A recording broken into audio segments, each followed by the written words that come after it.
Pouvoir illimité, changer de vie avec la PNL, le livre référence, Anthony Robbins.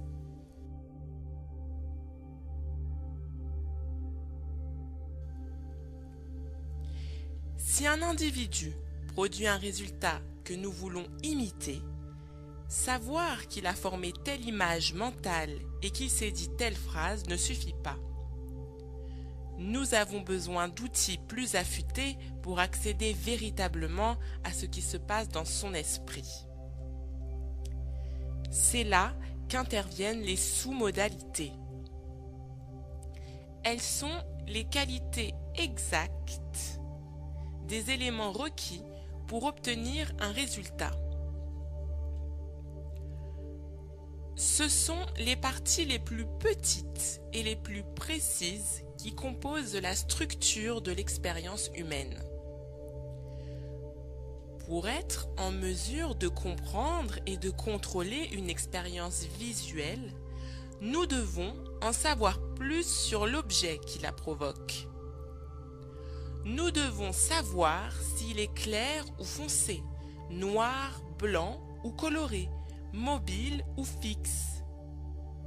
De la même façon, nous avons besoin de savoir si une communication sonore est forte ou faible, proche ou éloignée, sourde ou timbrée. Voici une liste de sous-modalités. Page 124. Liste de sous-modalités possibles. Première catégorie, liste des sous-modalités visuelles. Petit 1. Image qui défile ou vue fixe. Petit 2. Panoramique ou encadré, entre parenthèses, si encadré, format du cadre. Petit 3. Couleur ou noir et blanc. Petit 4. Luminosité. Petit 5. Taille de l'image, entre parenthèses, grandeur nature, plus grand, plus petite.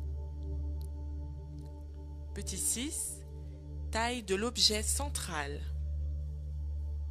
Petit 7. Je figure ou non dans l'image. Petit 8. Distance entre l'image et moi. Petit 9. Distance entre l'objet central et moi. Petit 10. En 3 dimensions. Petit 11. Intensité de la couleur, entre parenthèses, ou du noir et blanc. Petit 12. Degré du contraste. Petit 13. Mouvement ou non, entre parenthèses si oui, rapide ou lent. Petit 14. Net ou flou, entre parenthèses, et quels éléments. Petit 15. Netteté intermittente ou permanente. Petit 16. Nombre d'images, entre parenthèses, passage de l'une à l'autre. Petit 17. Le lieu. Exemple des sous-modalités visuelles qui semblent avoir le plus d'effet sur la plupart des individus. Deuxième catégorie, liste de sous-modalités sonores. Petit 1. Le volume. Petit 2. La cadence, entre parenthèses, interruption, série. Petit 3. Le rythme, régulier ou non. Petit 4. Inflexion, entre parenthèses, mots appuyés et comment. Petit 5. Le tempo. Petit 6. La pause. Petit 7. La tonalité. Petit 8. Le timbre. Entre parenthèses, le type, origine de la résonance. Petit 9, caractéristiques du son. Entre parenthèses, rauque, suave, etc. Petit 10, déplacement du son dans l'espace. Troisième catégorie, liste de sous-modalités possibles kinesthésiques. Petit 1, température. Petit 2, texture. Petit 3, vibration. Petit 4, pression. Petit 5, mouvement. Petit 6, durée. Petit 7, permanent ou intermittent. Petit 8, intensité. Petit 9, le poids.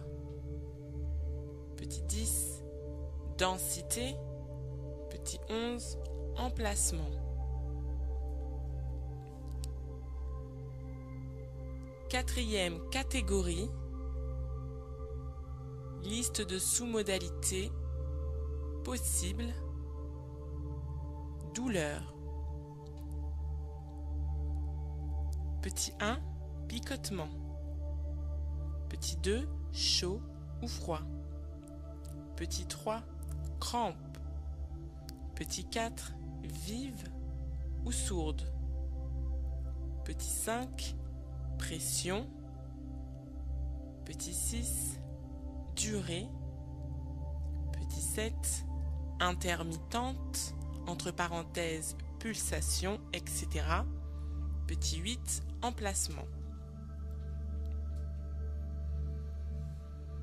Autre distinction importante. L'image est-elle associée ou dissociée? J'appelle image associée une image dans laquelle vous avez l'impression de vous trouver vraiment, où vous voyez, où vous entendez et où vous sentez ce qui vous entoure comme si vous étiez effectivement en chair et en os dans le temps et le lieu où l'événement se produit. Une image dissociée est au contraire celle d'une scène que vous avez l'impression d'observer de l'extérieur. Voir une image dissociée de vous-même, c'est comme regarder un film fait sur vous. Essayez pendant un instant de vous rappeler une expérience agréable que vous avez faite récemment.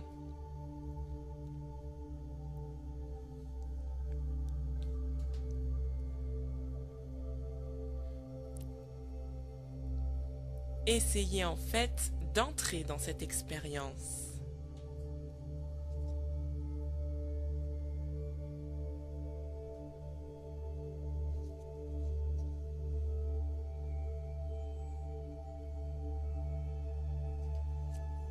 Regardez ce que vous avez vu.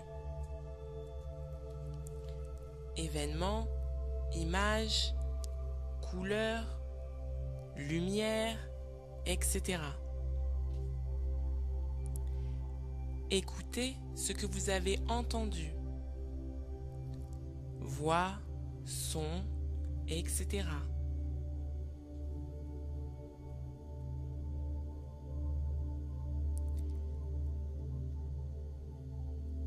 Éprouvez ce que vous avez ressenti. Émotion, température, etc.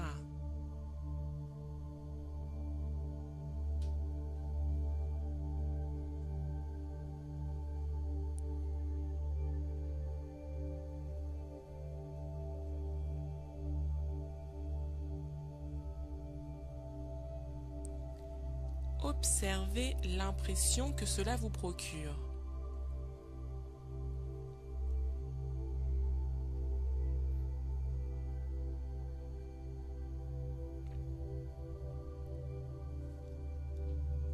Sortez maintenant de votre corps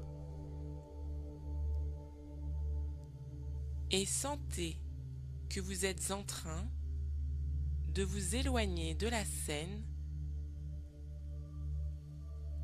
mais que vous vous placez à un endroit d'où vous pouvez toujours vous observer.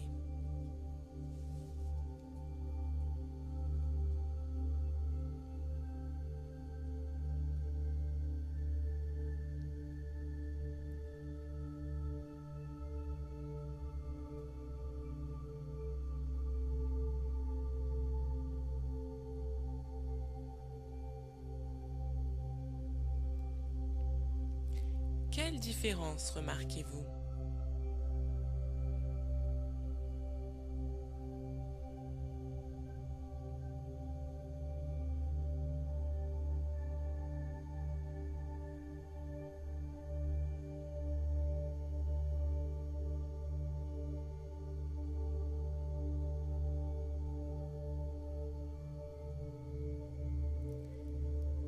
Dans quel cas les sensations étaient-elles les plus vives? Dans le premier ou le second?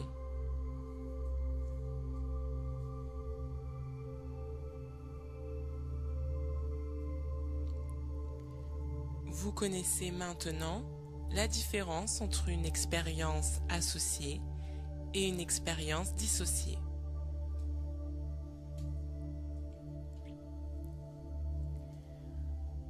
En utilisant les distinctions de sous-modalités, comme celle qui oppose association et dissociation, vous pouvez radicalement transformer l'expérience que vous faites de la vie. Nous avons appris que toutes les conduites humaines résultent de l'état dans lequel nous sommes et que nos états sont créés par nos représentations internes, parce que nous nous représentons, ce que nous nous disons, etc. Et par notre physiologie, la façon dont nous utilisons les différentes parties de notre corps. Nous allons voir dans ce chapitre comment modifier en un instant nos représentations internes et du même coup, modifier nos états et nos comportements. Tout comme un metteur en scène peut modifier l'effet que son film produit sur le public, vous pouvez modifier les effets que tout événement de la vie produit sur vous. Le metteur en scène modifiera l'angle de la prise de vue, le volume et le style de musique, la vitesse et l'ampleur des mouvements, la couleur et la qualité de l'image, et créera ainsi l'état qu'il veut dans le public.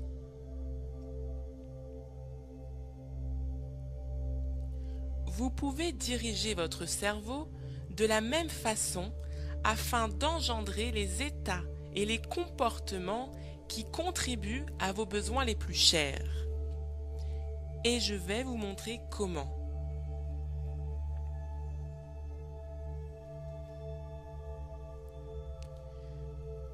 Je voudrais que vous vous rappeliez un souvenir très agréable.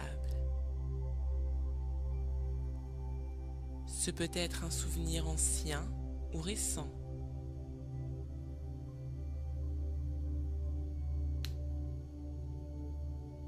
Fermez les yeux. Détendez-vous. Et concentrez-vous dessus.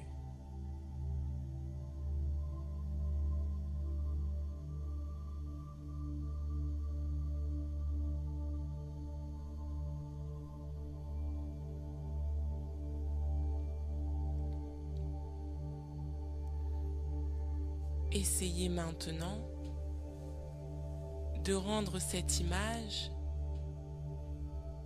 de plus en plus claire.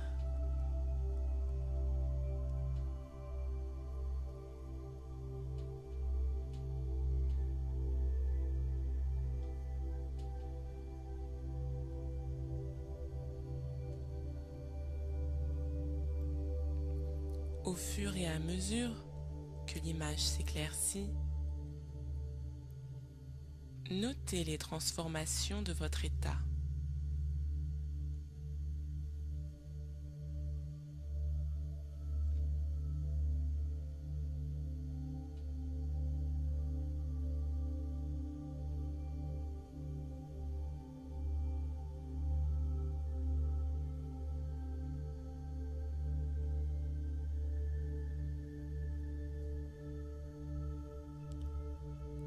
Maintenant, arrêtez et agrandissez l'image.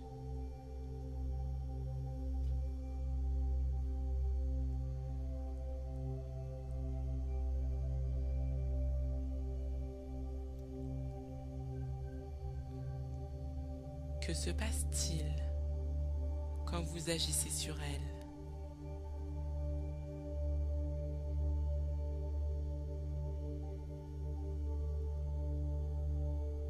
L'intensité de l'expérience change, n'est-ce pas?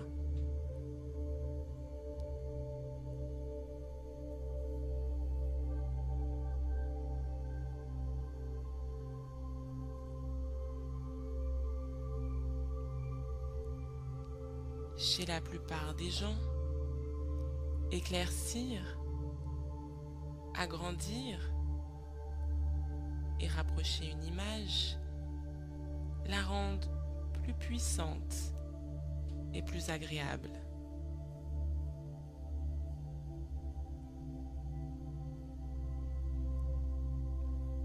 Cela augmente la force et le plaisir de la représentation interne.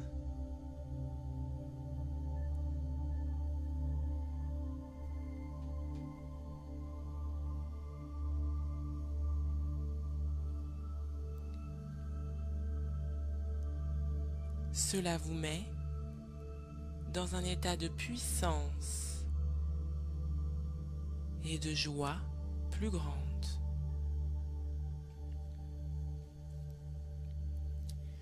Tout le monde a accès aux 3 modalités. Entre parenthèses, représentation interne, visuelle, auditive et kinesthésique. Mais chacun recourt de façon différente aux différents systèmes de représentation. Beaucoup de gens accèdent à leur cerveau dans un cadre surtout visuel. C'est ce que nous avons fait dans l'expérience précédente. Revenez maintenant aux souvenirs agréables de tout à l'heure.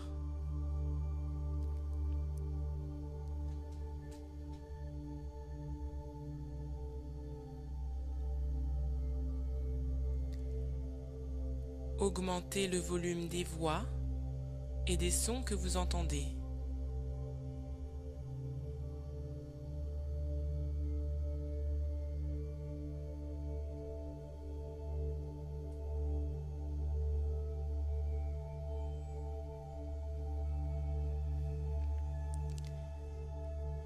Rythmez-les plus, augmentez-en les basses et le timbre.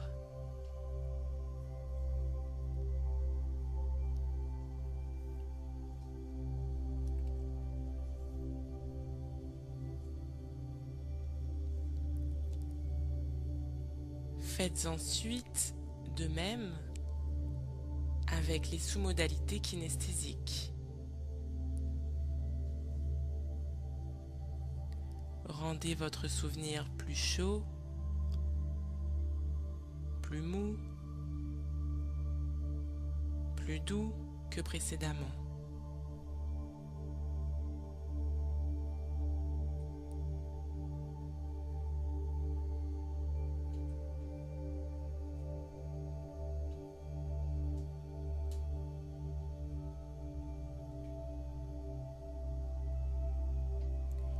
Quelle sensation la scène provoque-t-elle maintenant?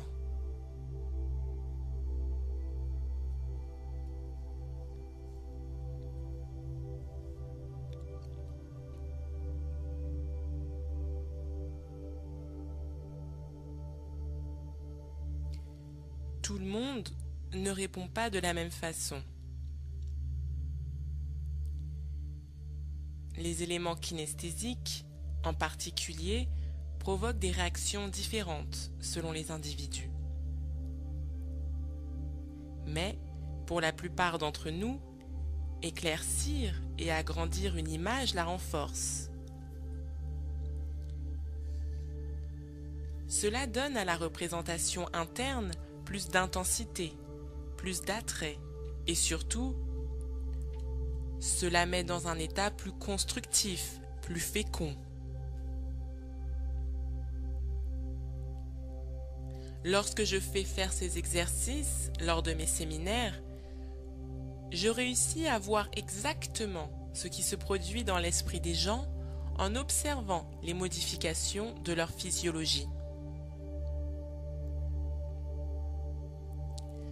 Leur respiration devient plus profonde, leurs épaules s'élargissent, leur voix se détend, leur corps tout entier semble plus alerte.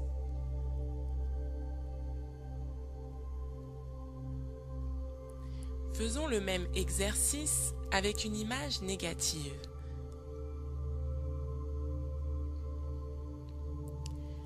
Réfléchissez à une scène pénible et douloureuse.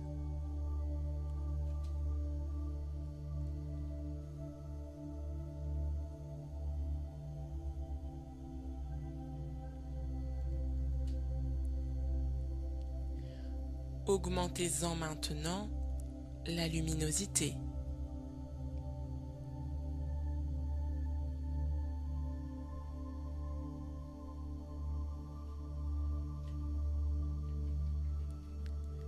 Rapprochez-la de vous. Agrandissez-la.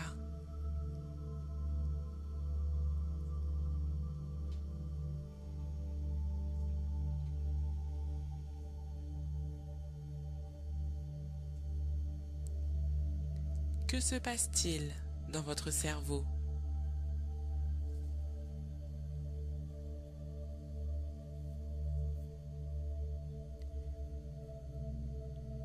La plupart des gens constatent que leur état négatif a empiré.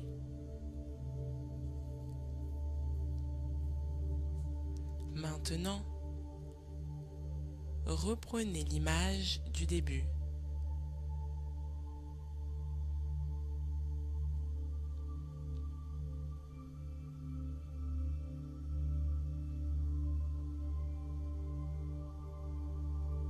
Que se passe-t-il si vous l'assombrissez, si vous en diminuez la taille et l'éloignez de vous?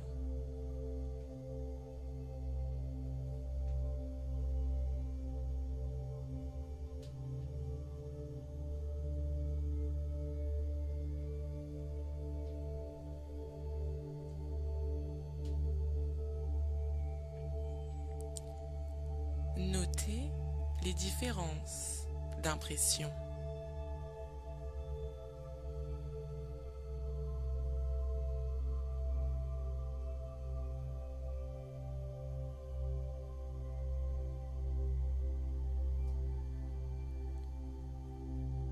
Vous constaterez que les sensations négatives ont perdu de leur intensité.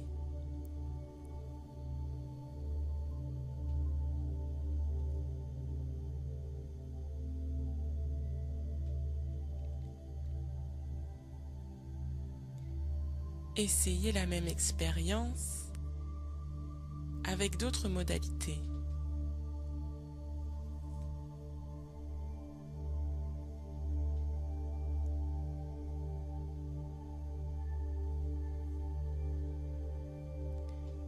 Écoutez votre voix intérieure ou tout autre son présent dans la scène.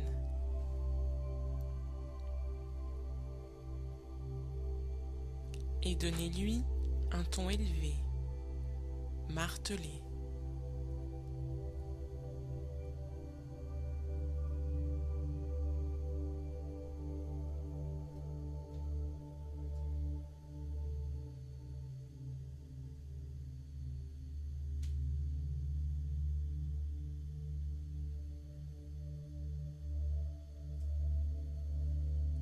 Ou bien durcissez tout ce que vous touchez.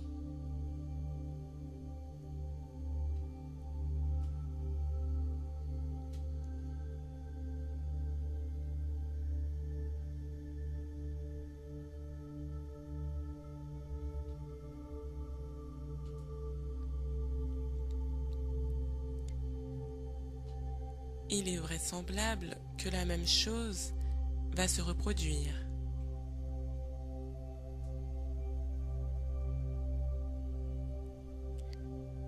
Les sensations négatives vont être accentuées.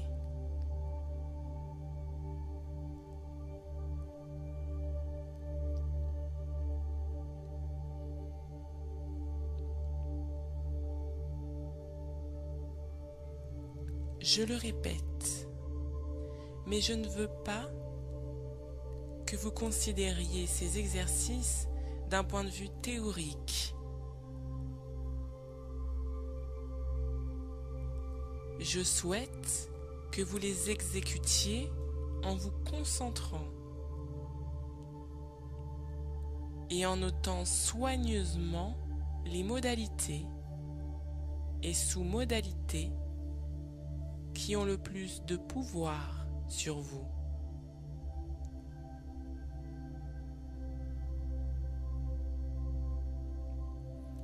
Recommençons donc ces exercices en faisant attention à la façon dont la manipulation des images modifie l'impression qu'elles font.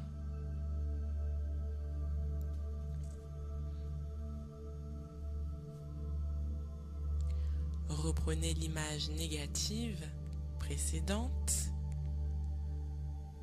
et rétrécissez-la.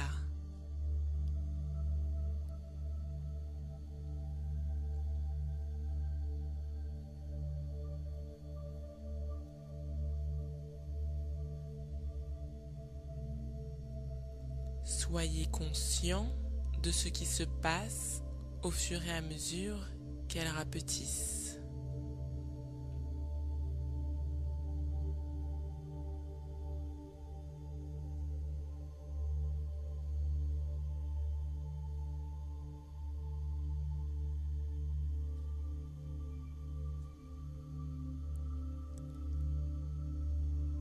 Maintenant, rendez-la plus floue.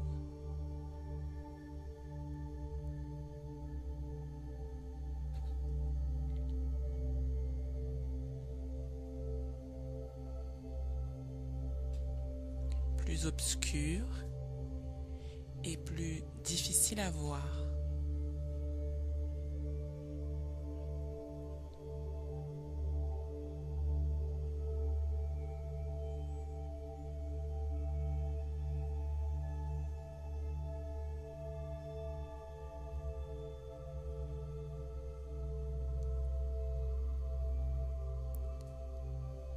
Puis, éloignez-la de vous.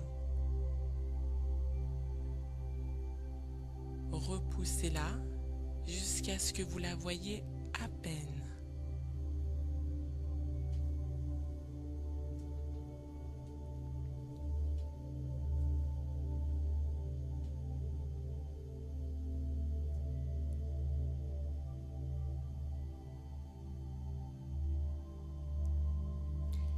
Et pour finir, ramenez-la en plein soleil.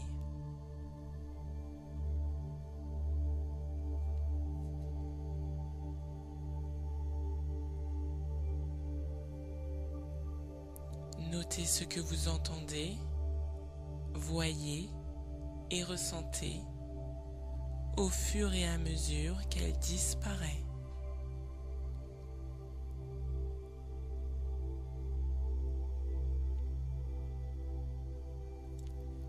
Faites la même chose avec la modalité sonore.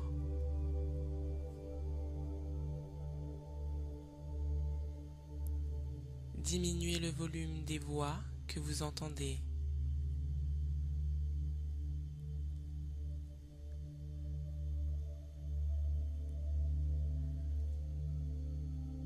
Rendez-les plus nonchalantes.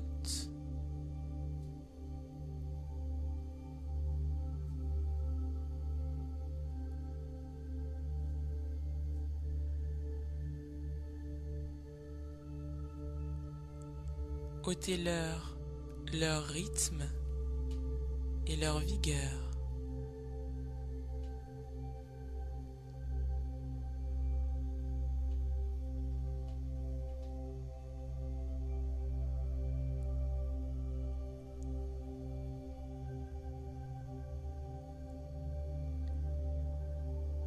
faites la même chose avec les perceptions kinesthésiques.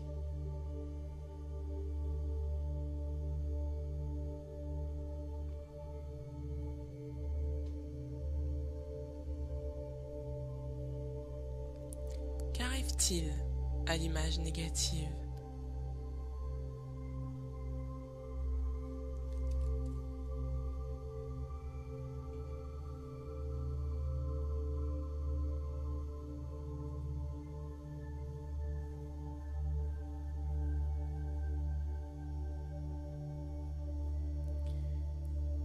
Si vous êtes comme la plupart des gens,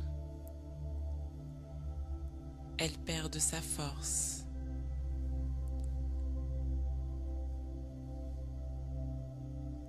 Elle devient moins intense, moins douloureuse,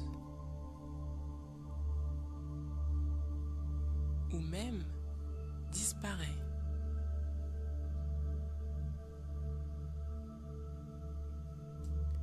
Vous pourriez en faire autant avec un événement du passé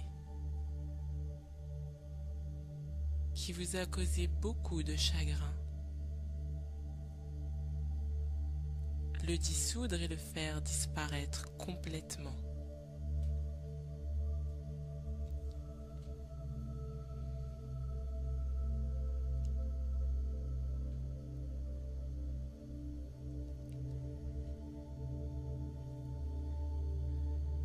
Je pense que vous voyez, à partir de cette petite expérience, la force que peut avoir cette technique.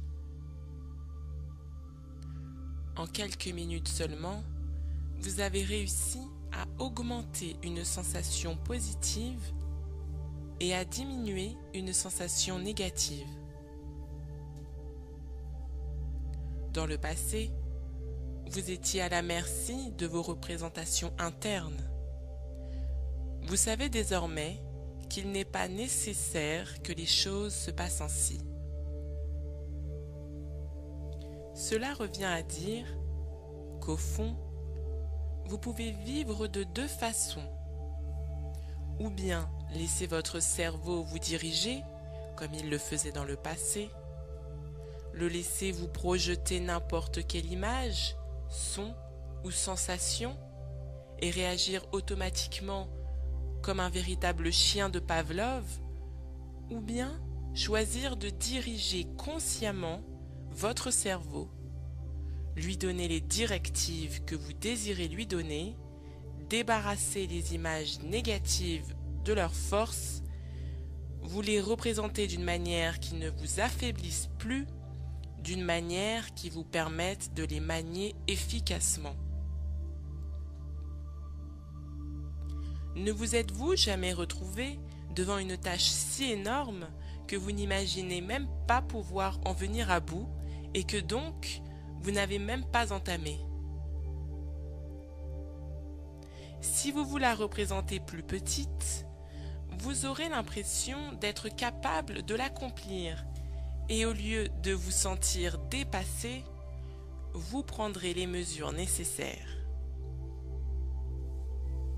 Je sais que cela peut paraître simpliste et pourtant, quand on essaye, on s'aperçoit qu'en modifiant ces représentations internes, on peut modifier l'impression que donne une chose à accomplir et donc sa façon d'agir.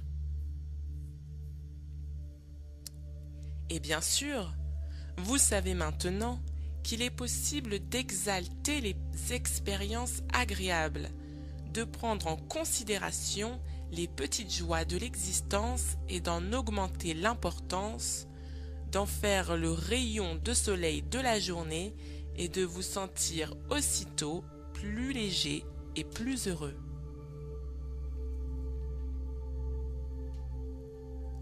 Nous disposons là du moyen de donner plus de piment, d'attrait et de gaieté à la vie.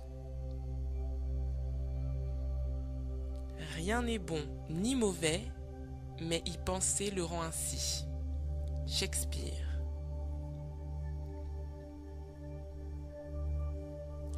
Vous vous rappelez qu'au premier chapitre, nous avons parlé de la marchandise des rois. Les rois gouvernaient leur royaume. Eh bien, votre royaume, c'est votre cerveau. Et vous pouvez le gouverner en contrôlant la manière dont vous représentez les expériences de la vie.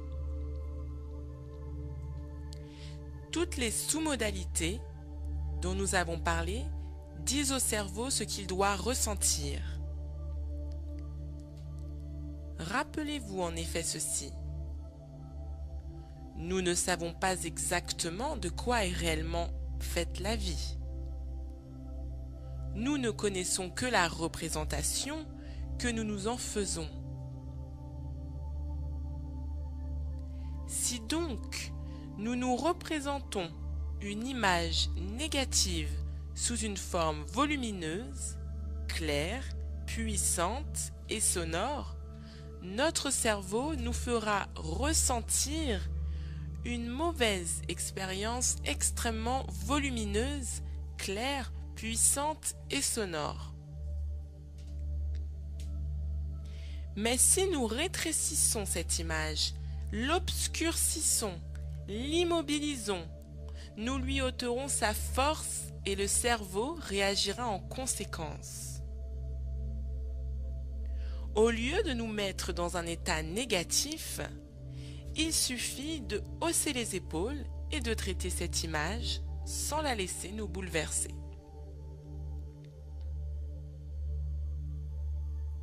Le langage nous donne beaucoup d'exemples du pouvoir de nos représentations. Que voulons-nous dire quand nous déclarons qu'un individu est promis à un brillant avenir? Que ressentons-nous quand quelqu'un nous dit que l'avenir paraît sombre? Ou quand nous parlons de faire la lumière sur une affaire? Qu'entendons-nous par l'expression prendre des proportions excessives ou donner une image déformée des faits? Ou quand nous annonçons que quelque chose nous pèse sur la conscience, ou que nous avons fait une fixation mentale sur tel événement? Qu'entendez-vous par « ça sonne bien » ou « il s'est produit un déclic » ? Nous avons tendance à considérer ces expressions comme des métaphores. Ce n'en sont pas. Ce sont généralement des descriptions précises de ce qui s'est produit dans votre esprit. Repensez à ce qui s'est produit tout à l'heure, quand vous vous êtes rappelé un mauvais souvenir et l'avez agrandi. Vous rappelez-vous comment cela a accentué l'aspect négatif de l'expérience et comment cela vous a mis dans un état négatif? Pouvez-vous trouver un meilleur moyen de décrire cette expérience que de dire qu'elle a pris des proportions excessives? Nous savons donc, d'instinct, le pouvoir de nos images mentales. Je le répète, nous pouvons contrôler notre cerveau et ne pas nous laisser contrôler par lui.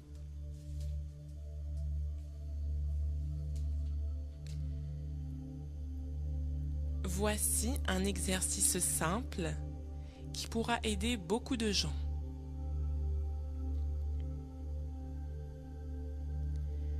Avez-vous déjà été obsédé par un dialogue intérieur que vous ne réussissez pas à interrompre, comme si votre cerveau refusait de se taire?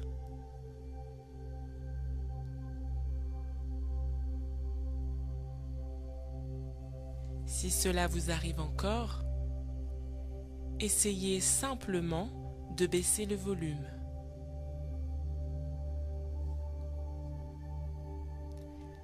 Atténuez la voix qui résonne dans votre tête. Éloignez-la.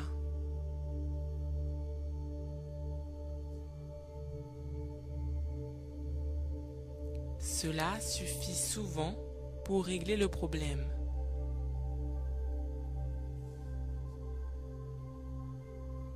Ou bien, entendez-vous parfois une voix qui vous empêche d'agir?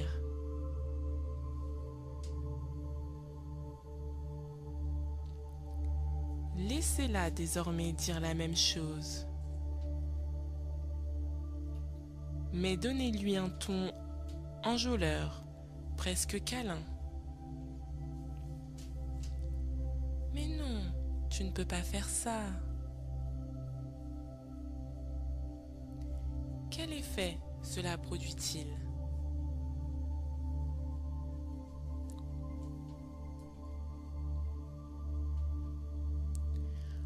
En principe, vous allez avoir très envie de faire ce que la voix vous interdit de faire. Curieux, non?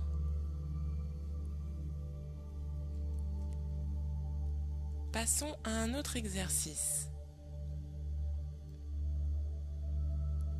Cette fois-ci,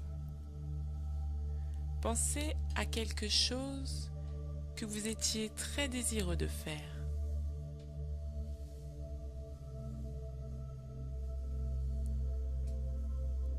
Détendez-vous et formez une image mentale aussi claire que possible de la scène que vous voulez évoquer.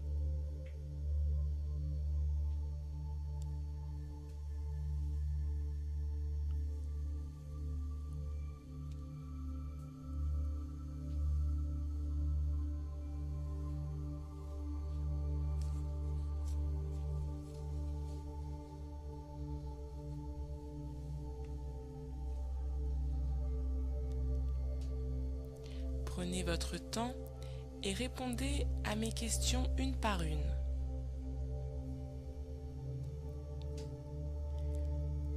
Les réponses varient selon les individus.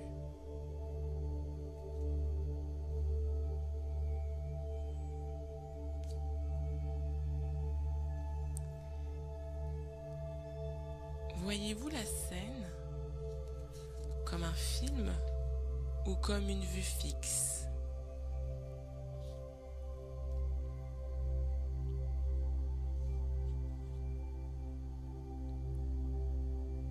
Est-elle en couleur ou en noir et blanc?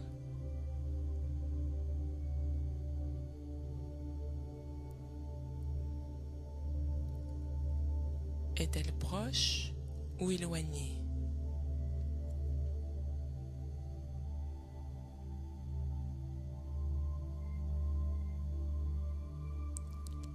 Est-elle à droite, à gauche ou au centre?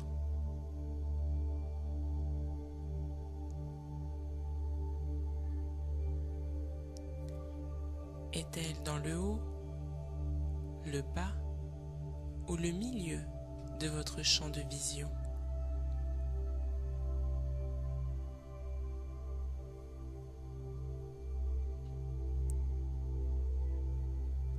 Est-elle associée,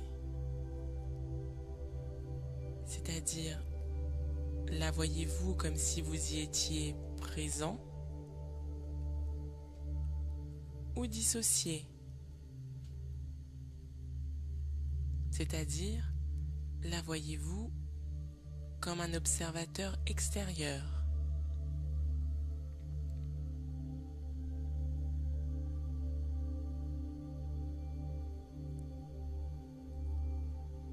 Est-elle encadrée? Ou s'agit-il d'un panorama qui s'étend à l'infini?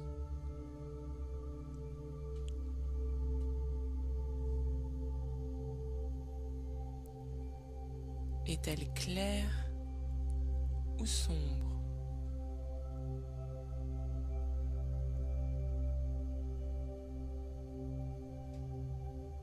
Est-elle nette ou floue?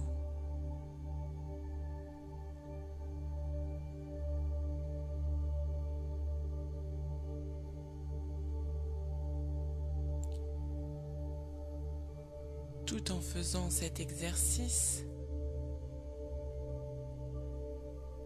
notez les sous-modalités qui se manifestent avec le plus d'intensité.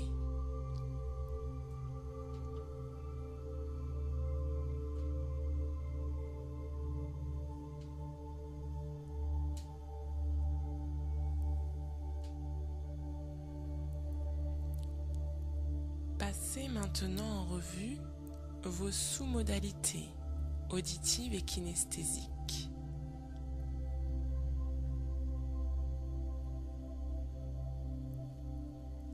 Quand vous écoutez ce qui se passe, entendez-vous votre propre voix ou les voix des autres personnes présentes?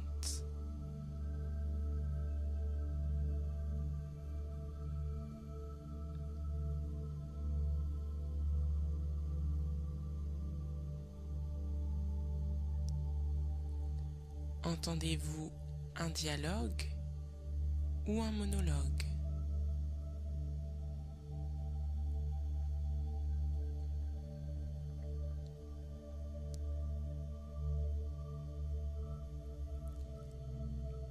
Les sons que vous entendez sont-ils forts ou faibles?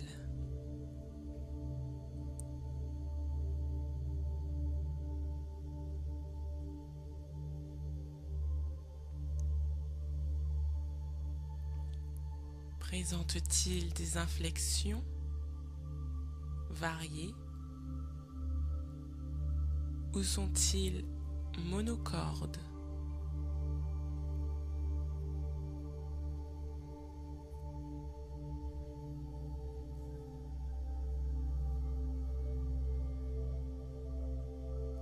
Sont-ils rythmés ou hachés?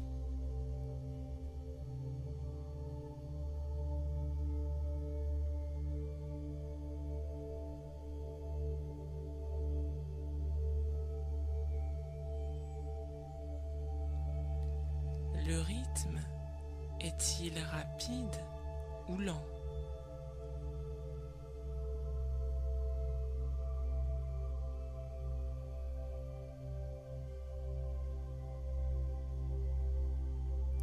Les sons vont et viennent-ils ou sont-ils permanents?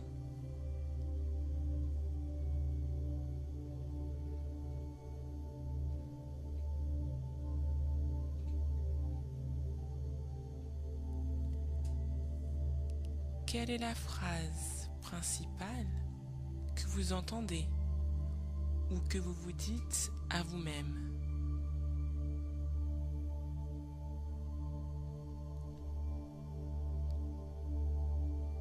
D'où vient le son?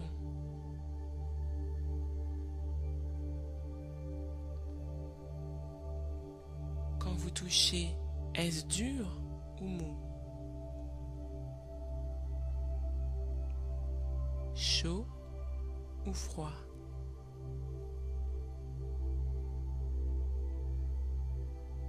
Rugueux ou lisse?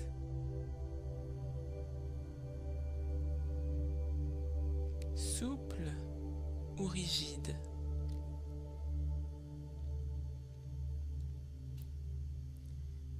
Solide ou liquide?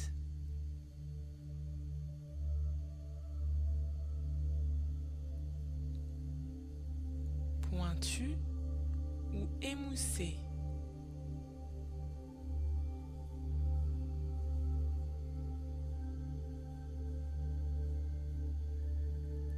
Sur quelle partie de votre corps s'exerce la sensation?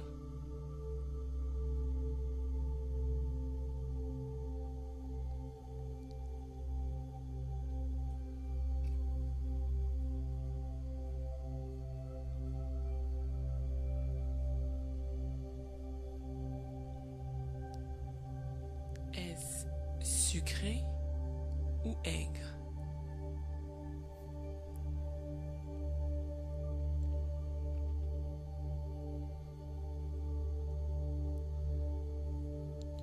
Au début, Vous aurez peut-être des difficultés à répondre à certaines de ces questions. Si par exemple, vous avez tendance à former vos représentations internes sous forme kinesthésique, vous allez vous dire que vous ne voyez pas d'image.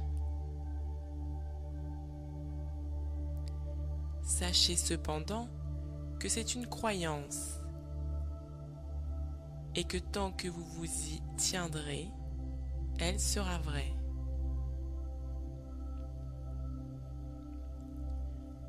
Au fur et à mesure que vous prendrez conscience de vos sous-modalités, vous apprendrez à améliorer votre perception par ce que j'appelle le chevauchement.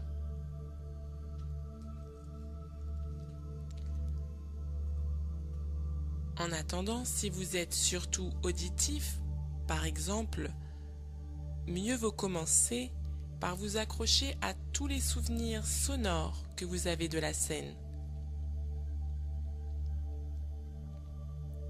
Puis une fois que vous aurez composé une représentation interne riche et féconde, il vous sera beaucoup plus facile d'y introduire un cadre visuel afin de travailler sur les sous-modalités visibles ou bien un cadre kinesthésique pour faire intervenir des sous-modalités kinesthésiques.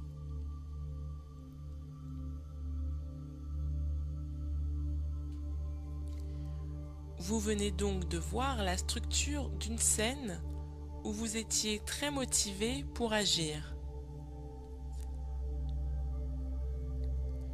Imaginez maintenant une action pour laquelle vous désiriez être très motivé alors que ça n'a pas été le cas jusqu'à présent.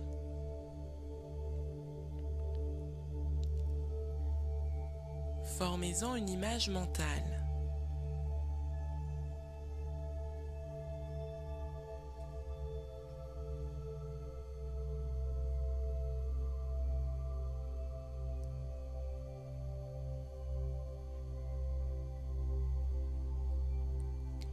Posez-vous ensuite les mêmes questions que plus haut, en prenant soin de noter en quoi les réponses diffèrent des réponses précédentes.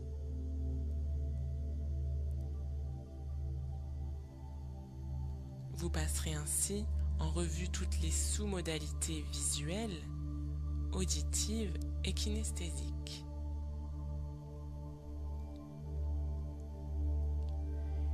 Quand vous écoutez ce qui se passe, entendez-vous votre propre voix ou les voix des autres personnes présentes?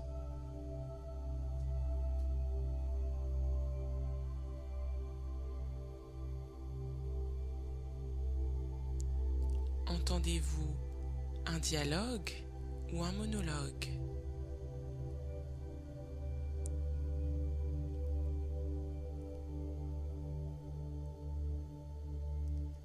Les sons que vous entendez sont-ils forts ou faibles?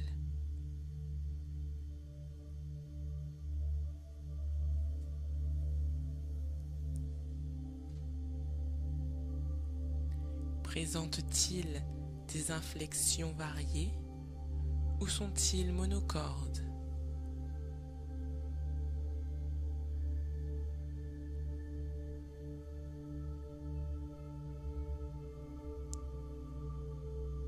Sont-ils rythmés ou hachés?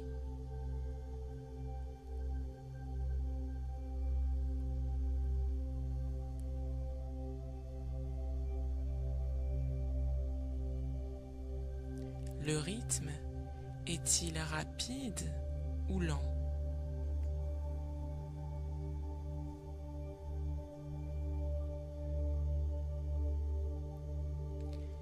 Les sons vont et viennent-ils ou sont-ils permanents?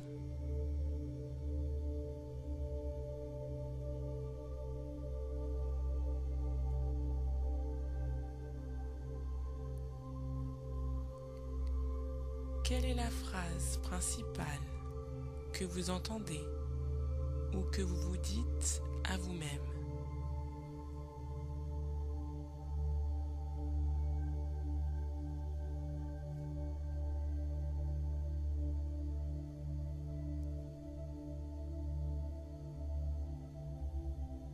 D'où vient le son?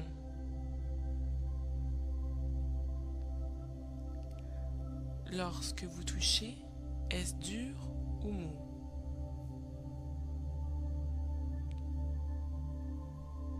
Chaud ou froid?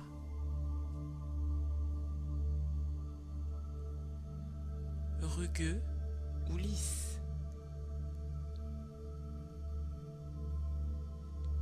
Souple ou rigide?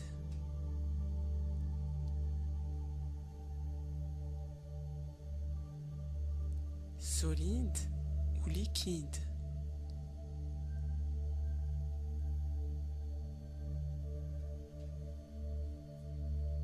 Pointu ou émoussé?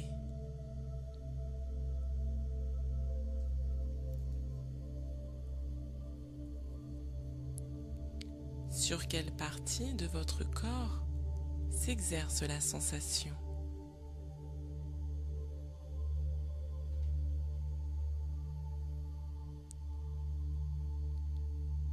Est-ce sucré ou aigre?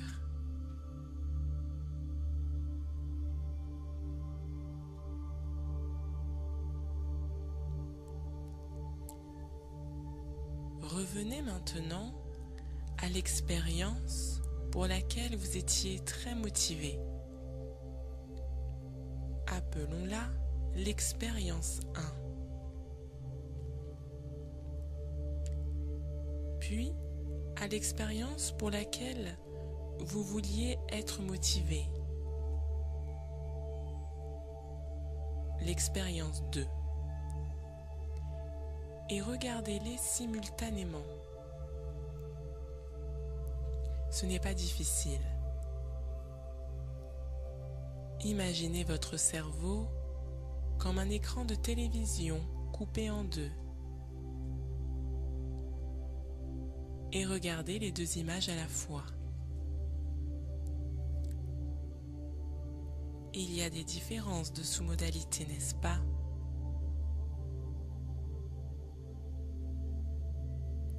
C'est facile à prévoir puisque des représentations différentes produisent des effets différents sur le système nerveux.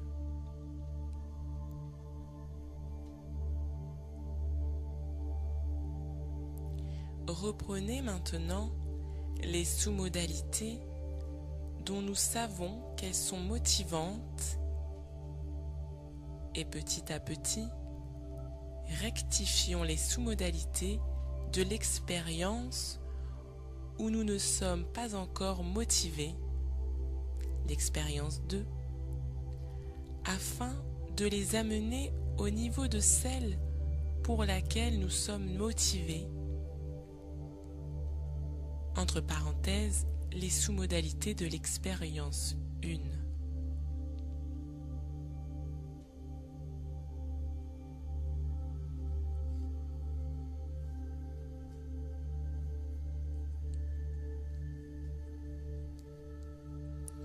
Les différences varient d'un individu à l'autre. Mais il y a de fortes chances pour que l'image de l'expérience 1 soit plus claire que celle de l'expérience 2.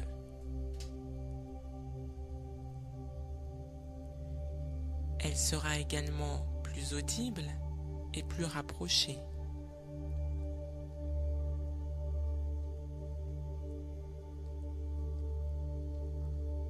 Concentrez-vous sur ces différences et agissez sur la deuxième représentation de manière qu'elle devienne de plus en plus semblable à la première.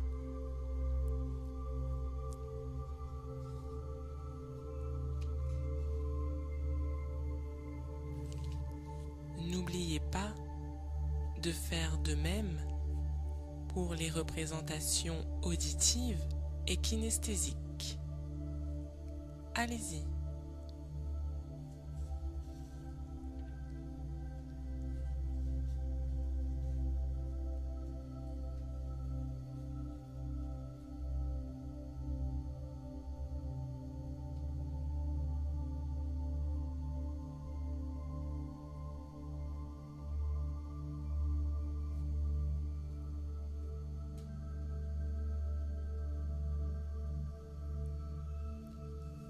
Quelle impression vous fait maintenant l'expérience d'eux?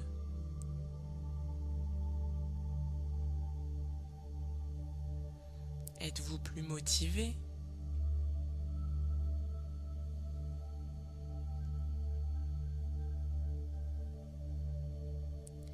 Cela devrait être le cas si vous en avez aligné les sous-modalités sur celles de l'expérience 1.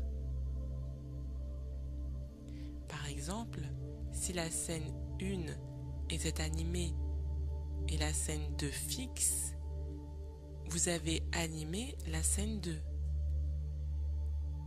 Si la scène 1 était en haut et à droite, claire et proche, vous avez mis la scène 2 dans les mêmes conditions, etc.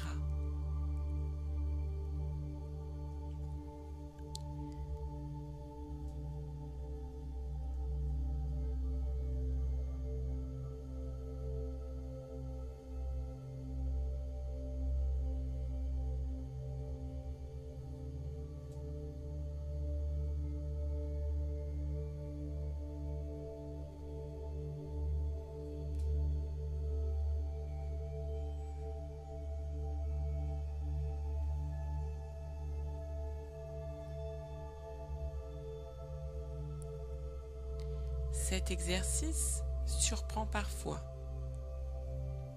Pourtant, si l'on y réfléchit, il est assez logique.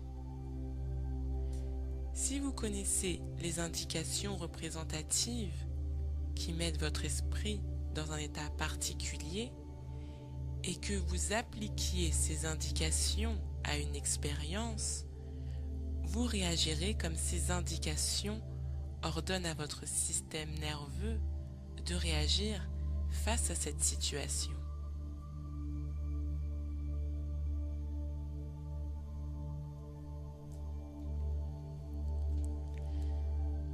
Rappelez-vous que les mêmes représentations internes créent les mêmes états, les mêmes sensations, et les mêmes sensations déclenchent les mêmes actions. C'est pourquoi, si vous réussissez à savoir ce qui vous motive pour entreprendre telle action, vous saurez exactement quoi faire pour vous sentir motivé en toutes circonstances. Et à partir de cet état de motivation, vous pourrez agir efficacement. Il est important de noter que certaines sous-modalités essentielles nous affectent plus que d'autres. Par exemple, j'ai demandé un jour à un homme avec qui je travaillais quelles étaient les sous-modalités qui le motivaient le plus. La plupart des sous-modalités visuelles ne semblaient pas l'affecter beaucoup. En revanche, les mots et le ton de la voix qu'il employait pour se parler à lui-même jouaient un rôle considérable. En outre, quand il était motivé, il sentait une tension dans ses biceps. Par contre, quand il n'était pas motivé ou qu'il était fâché, il éprouvait une tension dans la mâchoire et son ton de voix changeait complètement. En modifiant seulement ces deux sous-modalités, je pouvais le faire passer instantanément d'un état de contrariété et de désintérêt à un état de motivation. On peut faire la même chose avec la nourriture. Une femme adorait le chocolat à cause de sa texture, de son aspect lisse et crémeux, mais elle détestait les raisins parce que les pépins croquaient sous la dent. Il m'a suffi de lui demander d'imaginer qu'elle mangeait un grain de raisin doucement, qu'elle le mordait lentement et qu'elle en sentait la texture en le faisant tourner dans sa bouche. Je lui ai également demandé de décrire le processus.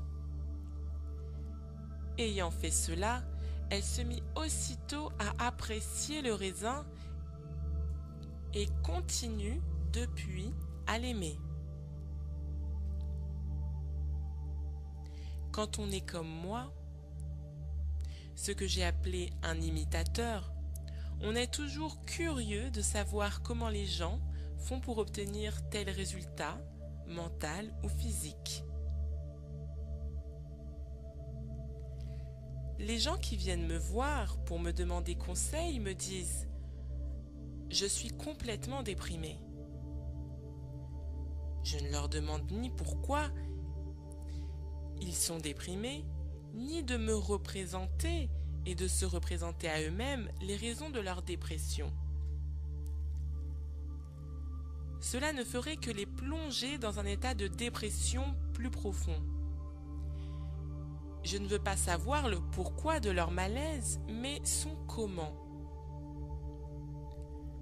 Je leur demande donc comment vous y prenez-vous?